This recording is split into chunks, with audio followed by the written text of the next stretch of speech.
તો રાજકોટમાં ગુરુવારે પડેલા 3 ઇંચ વરસાદના કારણે અહીંના માર્કેટયાર્ડમાં પડેલી મગફળી પલળી ગઈ હતી। જો કે આ મગફળી માર્કેટયાર્ડે ખરીદેલી હતી તેમજ તેનો વીમો પણ હતો। આ તરફ વરસાદે મહાપાલિકાના પ્રી મોન્સૂન પ્લાનની પોલ ખોલી નાખી હતી। 3 ઇંચ વરસાદમાં ઠેર ઠેર પાણી ભરાયા, જેના કારણે શહેરના હજારો લોકોને પરેશાની ભોગવવી પડી। વરસાદમાં મોટી સંખ્યામાં વૃક્ષો ધરાશયી થયા હતા।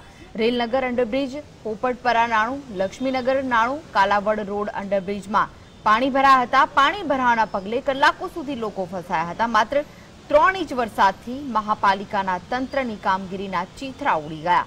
મેઘરાજાએ સ્માર્ટ બાબુઓની સ્માર્ટનેસને ધોઈ નાખી વાસ્તવિકતાના દર્શન કરાવી દીધા। દર વર્ષે કાગળ ઉપર થતા દાવાઓને એક જ વરસાદે ધોઈ નાખ્યા હતા।